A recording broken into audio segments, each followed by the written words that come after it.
Good afternoon mga Inday. Tayo po ay magluluto ngayon ng chicken binabad, but with a twist. So, ito po yung chicken na binabad ko na kanina, pero ipapakita ko po sa inyo kung paano ko po siya ginawa. So, ito po ay isa sa mga favorite dish ng aming amo. So, nung na-discover ko to, gusto na nilang ipaluto. Hindi ko to niluluto sa fry. Pwede mo siya iluto fry, pwede mo siya iluto sa oven, pero niluluto po namin siya sa machine. May machine silang binili. So, parang inihaw din, parang grilled din, na doon na lang namin nilalagay lahat. So, para walang waste of time, para apurahan lagi. So, now, ipapakita ko sa inyo kung paano ko siya ginawa. So, nagbabad na po kami kanina for lunch nila. We have here rosemary, basil, syempre po salt, paprika, pepper, oregano. Yung oregano, di ba po meron sa atin oregano? I-dry nyo lang po yung leaves nun. Masarap siyang ihalo sa mga inihaw. So, meron po kaming garlic powder. Syempre, hindi yan mawawala. Favorite namin yan. So, garlic, pepper with seasoning. Kompleto na kasi itong seasoning na to. So, mas masarap siyang ilagay. And we're using olive oil. Tapos, ang partner po ng chicken ay, tcharan, potato. Hinalo ko na rin po siya kanina para medyo mamarinate na siya ng konti. Pwede nyo rin po itong iprito, pwede nyo po itong i-bake sa oven, and pwede din po sa machine. So, we'll show you how to do it in machine later. So, paano po namin ginawa yung binabad na chicken? Medyo marami lang siyang ingredients, pero pag kakalabasan niya, kung iihaw niyo siya, napakasarap. So, mabango siya. So, you have to put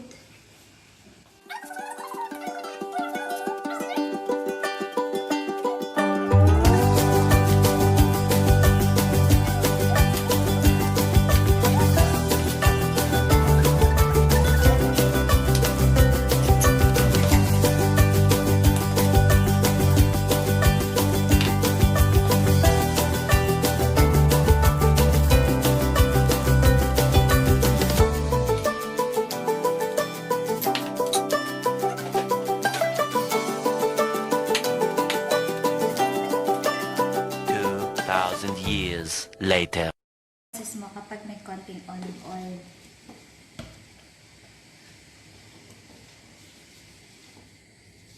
Ganun din, nilagyan din namin siya ng pampakulay kanina. That's it. So, mamaya, lalagyan na po natin siya sa machine and I'll show you how to do it. Okay?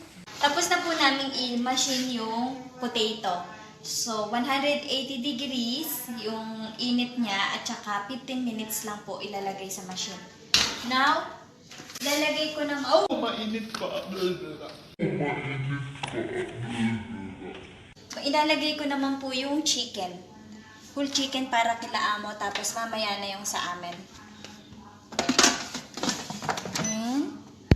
Bago po tayo mag-start, open nyo muna yung inyong, kung meron kayong exhaust fan, i-on nyo po muna kasi yung amoy po niya kung nasa loob ng bahay yung kitchen nyo. Okay, pero dahil maingay, i-poke mo muna. And there you go, we have to open the machine. 180 degrees per minute. Do it for 20 minutes. Okay. Ito yung degree, diba? Nasaan na yung minute? Hindi, okay na yan.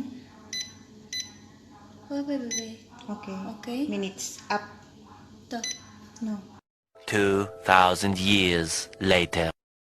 Finished product. Mamaya na. Pero yung potato, tikman natin. Sarap. Gusto ko ito. Crispy pa siya. Kaka-healthy pa potato. Para po sa mga diabetic patient na katulad ko. Na hindi nyo nakailangan mag-rice potato. Nice. Mamaya pa, papakasa ko ulit sa inyo yung finished product ng chicken.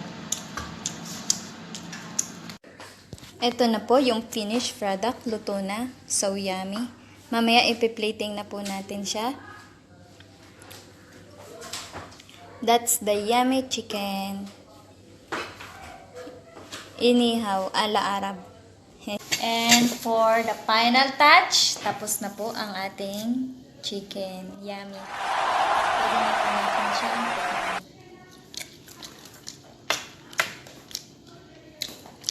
Sarap. Kahit wala siyang sausawan, pwede na. Magkakamay na lang ka.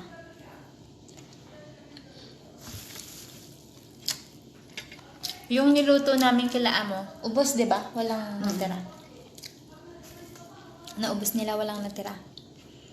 So, ibig sabihin, perfect. Kapanlasa nila.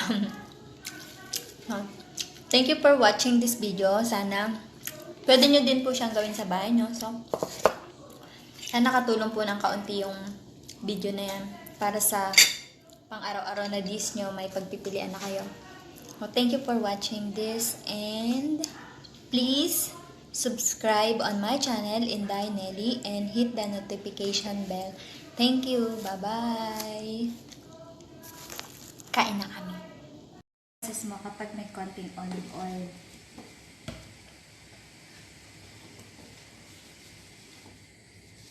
Ganun din, nilagyan din namin siya ng pampakulay kanina. That's it. So, mamaya, lalagyan na po natin siya sa machine and I'll show you how to do it. Okay? Tapos na po namin i-machine yung potato. So, 180 degrees yung init niya at saka 15 minutes lang po ilalagay sa machine. Now, lalagay ko ng... Oh! Mainit pa. Ilalagay ko naman po yung chicken. Whole chicken para kila Amo, tapos mamaya na yung sa amin. Bago po tayo mag-start, open nyo muna yung inyong, kung meron kayong exhaust fan, i-on nyo po muna kasi yung amoy po niya kung nasa loob ng bahay yung kitchen nyo. Okay, pero dahil maingay, i-off mo muna. And there you go, we have to open the machine. 180 degrees per minute. Do it for 20 minutes. Okay. Ito yung degree, diba? Nasaan na yung minute? Hindi, okay na yan. Wait. Okay. Okay. Minutes. Up. Ito. No. 2,000 years later. Finished product. Mamaya na. Pero yung potato, tikman natin. Sarap. Gusto ko ito. Crispy pa siya. Kaka-healthy pa potato. Para po sa mga diabetic patient na katulad ko. Na hindi nyo nakailangan mag-rice potato. Nice. Mamaya pa, papakita ko ulit sa inyo yung finished product ng chicken. Ito na po yung finished product. Luto na. So yummy. Mamaya ipi-plating na po natin siya. That's the yummy chicken. And ito na po yung simple plating namin. Ilalatag na sa hapagkainan. Sa kanilang table, dining table.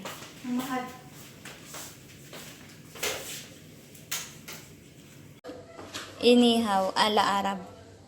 And for the final touch, tapos na po ang ating chicken. Yummy. Pwede na po natin siya.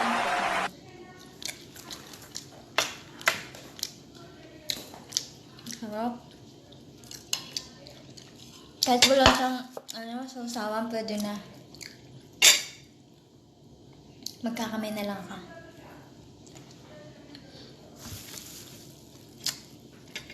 Yung niluto namin kila Amo, ubos, di ba? Walang natira. Naubos nila, walang natira. So, ibig sabihin, perfect. Kapanlasa nila. Thank you for watching this video. Sana, pwede nyo din po siyang gawin sa bahay nyo. So, sana nakatulong po ng kaunti yung video na yan para sa pang-araw-araw na dish nyo, may pagpipilian na kayo. Well, thank you for watching this, and please subscribe on my channel, Inday Nelly, and hit the notification bell. Thank you. Bye-bye. Kain na.